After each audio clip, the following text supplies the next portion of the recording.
Good morning friends, Radhe Radhe. Welcome back to my channel Radhe Krishna Dasi. तो आज है अपरा एकादशी, तो मैंने स्नान कर लिया है।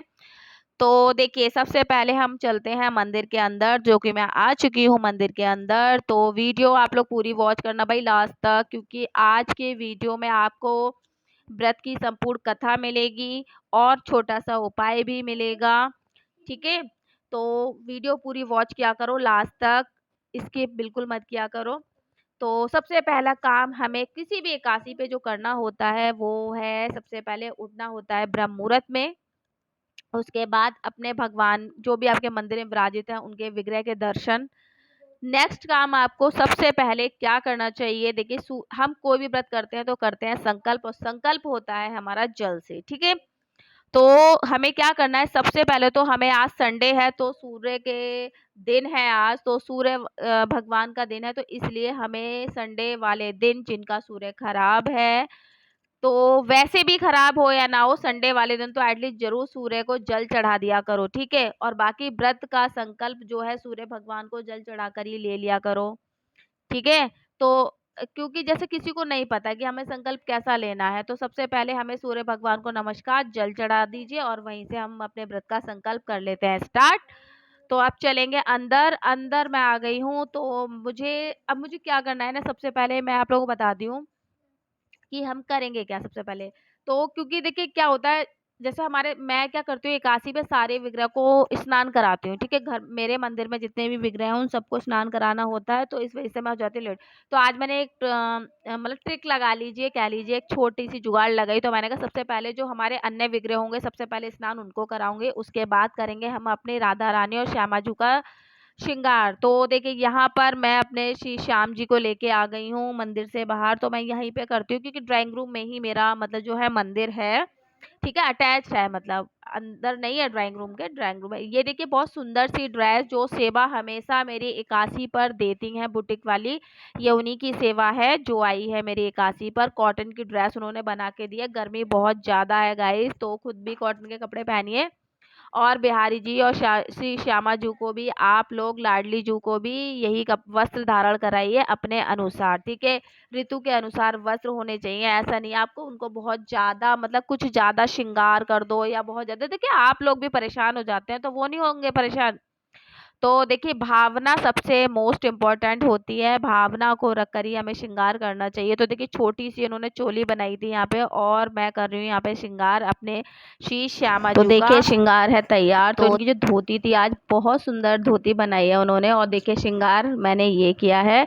आप लोग कमेंट करके बताना कि कैसा हुआ है श्रृंगार हमारे। अब हम करते हैं अपनी लाडली जी का श्रृंगार। ठीक है, और मेरी तो जो लाडली जो है वो वैसे ही इतनी सुंदर है, मतलब उन्होंने ना जो ऑटोमेटिकली इतने सुंदर से वस्त्र अंदर पहना रखे हैं, जो पेंट करे हुए हैं बहुत सुंदर बना रखे हैं। लेकिन ये ड्रेस भी क्या गजब बनाई थी उन्होंने, बहुत सुंदर ड्रेस थी ये, और मतलब इतनी सुंदर लगेंगी, देखना अभी आप, मैं पूरा जब श्रृंगार कर दूंगी श्री श्यामा जी का। बहुत सुंदर लग रही थी श्री श्यामा जी, और मेरे को तो समझ में नहीं आ रहा था हेयर स्टाइल, तो हमेशा मेरे साथ कंफ्यूजन क्रिएट हो जाता है हेयर स्टाइल का, बट वो कैसे तैयार हो जाती हैं अपने आप, मतलब आप सोच भी नहीं सकते कितनी सुंदर लग रही है ना। और सच बताऊं तो ये वाले वस्त्र नहीं देके आई थी, देके आई थी दूसरे, लेकिन देखिए ये हो गया फाइनल है ये हमारी श्री श्यामा जी। और देखिए भी मंदिर में जब यथा स्थान पर जब अपने विराजित होंगी तब आप, और उनका एक गेटअप अलग ही हो जाता है। ठीक है, तो यहाँ पर केशु को मैंने बहुत कॉटन का कुर्ता और बेचारे का छोटा सा निकर लेके आई थी। यहाँ पर चौकी भी तैयार कर ली है मैंने, और अब हम पढ़ेंगे थोड़ी देर में कथा।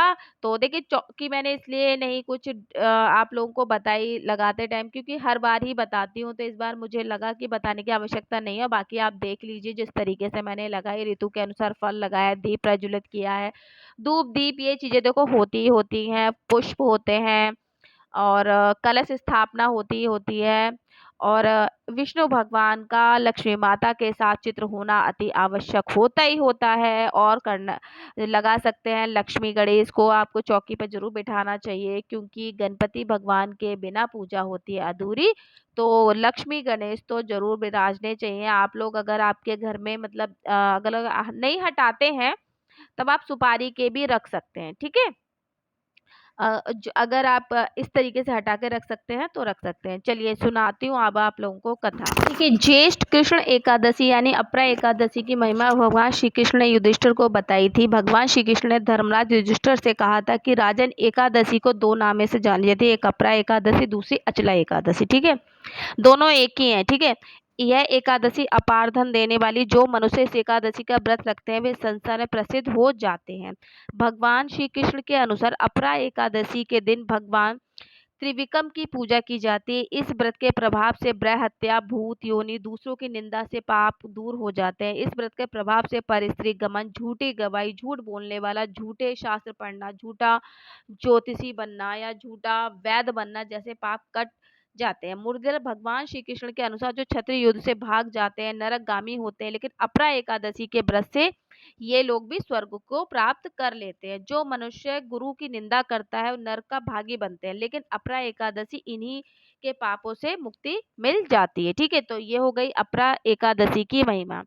अब महत्व की बात करते हैं कि भगवान श्री कृष्ण ने बताया, जो फल कार्तिक पूर्णिमा पर त्रिपुष्कर में स्नान करने, गंगा तट पर पितरों का पिंडदान करने से प्राप्त होता है, वही फल अपरा एकादशी का जो है व्रत रखने से प्राप्त होता है। ठीक है, मकर के सूर्य में प्रयागराज के स्नान से, शिवरात्रि का व्रत करने से, सिंह राशि में बृहस्पति में गोमती नदी में स्नान से, कुंभ से केदारनाथ दर्शन या बद्रीनाथ के सूर्य ग्रहण, कुरुक्षेत्र में के स्नान से, स्वर्ण दान करने या अर्थ प्रसूता गोदान से जो फल मिलता है वही फल अपरा एकादशी की व्रत से मिलता है। ठीक है, अब एक कथा सुनाती हूँ आप लोग एकादशी की।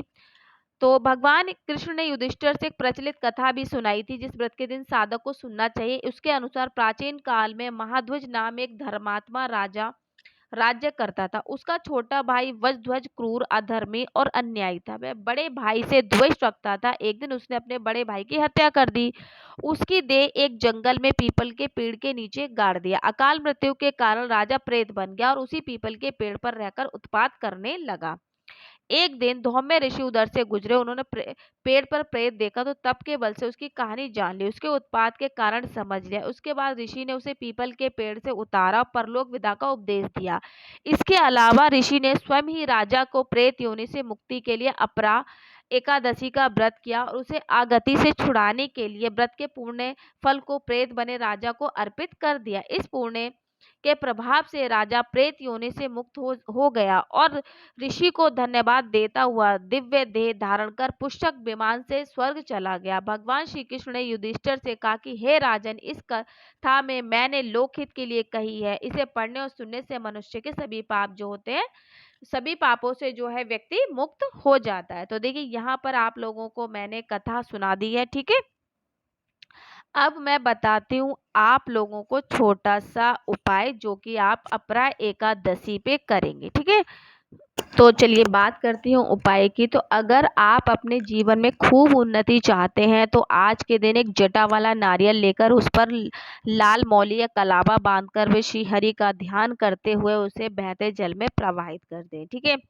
सेकंड उपाय आप कर सकते हैं, अगर आप अपनी धन संपत्ति में बढ़ोतरी करना चाहते हैं तो आज के दिन एक सफेद धागे में पीले फूल पिरोकर उसकी माला बनाएं और भगवान विष्णु को अर्पित करें। साथ ही भगवान के सामने हाथ जोड़कर प्रणाम करें। तीसरा उपाय क्या कर सकते हैं, अगर आप अपने जीवन में खुशियां ही खुशियां लाना चाहते हैं तो आज के दिन श्री विष्णु के मंदिर में जाकर शहद की शीशी दान करें। भगवान के आगे घी का दीपक जलाकर ओम नमो भगवते नारायण मंत्र का 11 बार आप जप कीजिए। ठीक है, चौथा उपाय बता देती हूँ, अगर आप अपने बच्चे की सफलता सुनिश्चित करना चाहते हैं तो आज के दिन स्नान के बाद पीले रंग के कपड़े पहनकर भगवान विष्णु को केसर का तिलक लगाइए। अगर केसर ना हो तो आप हल्दी का इस्तेमाल भी कर सकते हैं। साथ ही भगवान को तिलक लगाने के बाद अपने बच्चे को आप तिलक लगा दीजिए। अगर आप अपने सभी कामों को माता पिता का सहयोग पाना चाहते हैं तो आज के दिन तुलसी के पौधे को जल अर्पित करते, तुलसी माता को हाथ जोड़कर प्रणाम करें। लेकिन आज है संडे तो आज आप ये नहीं कर सकते। ठीक है, ऐसा नहीं है कि सारे उपाय आपको करने ही होते हैं, तो वो दिन भी देखना होता है ना। अगर आप बिजनेस के किसी काम से यात्रा पर जा रहे हैं तो यात्रा में काम का लाभ पाना चाहते हैं तो आज के दिन स्नान में पानी में थोड़ा सा गंगा जल और कुछ सफेद तिल के दाने मिलाकर स्नान करिए और स्नान के बाद भगवान के हाथ जोड़कर कोई पीले रंग का रुमाल या अन्य कोई भी पीले रंग का छोटा सा कपड़ा लेकर आज पूरे दिन अपने पास रख लीजिए। ठीक है, तो ये छोटे-छोटे उपाय हैं जो आप लोग कर सकते हैं और लड्डू गोपाल को भोग लगाइए फल का और ओम नमो भगवते वासुदेवाय का करिए जाप ज़्यादा से ज़्यादा। यहाँ पर देखिए मैंने आरती कर ली है, मेरी पूजा वगैरह सारी हो चुकी है कंप्लीट। तो मैं आ गई हूँ दोबारा से मंदिर के अंदर, तो आप लोगों को अब कराऊंगी प्रॉपर वे में श्रृंगार दर्शन। देखो गर्मी बहुत ज़्यादा हो रही है भैया, मैंने तो बांध लिया है जूड़ा और हमारी किशोरी जी का श्रृंगार दर्शन आप लोगों को कराती हूँ। तो भैया वस्त्र बहुत हल्के रखिए किशोरी जी के और श्यामा जी के भी, क्योंकि गर्मी बहुत ज़्यादा है। तो चलिए कराते हैं श्रृंगार दर्शन। तो सबसे पहले हमारे करिए कन्नू के श्रृंगार दर्शन। ठीक है, तो कमेंट करके बताया भी करो कि मैं कैसा श्रृंगार करती हूँ। तो जब तक आप लोग कमेंट नहीं करेंगे तो मुझे कैसा पता चलेगा कि हमारी श्यामा जू या हमारी लाडली जी कैसी लग रही हैं। ठीक है, तो कमेंट जरूर करा करो। और आज मैंने इनको ये फूलों वाला श्रृंगार ही करना प्रेफर किया और बहुत सुंदर लग रही थी हमारी श्री श्यामा जी, आप देख ही सकती हैं। और भाई लाडली तो हमारी लाडली है ही, और लाडली अपना श्रृंगार जो होता है ना वो स्वयं ही करती है। सच्ची बता रही हूँ, मैं नहीं करती हूँ, वो स्वयं ही करती हैं और इसलिए वो बहुत सुंदर लगती हैं अपने श्रृंगार करने के बाद। मतलब मैं करती कुछ हूँ और श्री श्यामा कराती कुछ है, मतलब क्या ही बताऊँ। अब लाडली जी की बातें कितनी सुंदर लग रही है ना, तो वो भाव आ जाता है हमारी लाडली जी के फेस पे। तो लाडली जी वैसे इतनी कृपामयी है, तो कहती है कि तू मेरा श्रृंगार अच्छे से करना चाह रही है तो मैं उसे और अच्छा कर लेती हूँ। तो बहुत सुंदर लग रही थी आज मुझे, सच्ची बता रही हूँ। और बहुत हल्के हल्के वस्त्र, बहुत हल्की ज्वेलरी, कुछ नहीं है, बस मैंने आज एक बैजंती माला अपने कन्नू को पहनाई थी। बाकी जो है ये मोती वाली माला थोड़ी सी हल्की रहती है, चुभती वगैरह है नहीं, तो इसलिए ये पहनाई थी। अन्य भगवानों के दर्शन माता रानी को भी कॉटन के कपड़े धारण कराए। हमारा कन्नू किशु, यहाँ पर हमारे खाटू श्याम बाबा, इनको भी मैंने कुर्ता पहनाया, कॉटन का है यहाँ पर। और देखिए भैया गर्मी सभी के लिए है, तो भगवान के लिए भी गर्मी है भैया, समझा करो। भावनाओं से पूजा करोगे तो भगवान जो है खुश होते हैं इस चीज को। ठीक है, कि कहते हैं ना हमारे जैसा ही हम समझेंगे तभी तो भगवान हमें देखेंगे। यहाँ पे किशोरी जू के दर्शन करिए। किशोरी जू की जो ड्रेस थी ना, हमारी छोटी वाली किशोरी की, बहुत सुंदर ड्रेस है, तो बहुत सुंदर भी लग रही थी वो आज।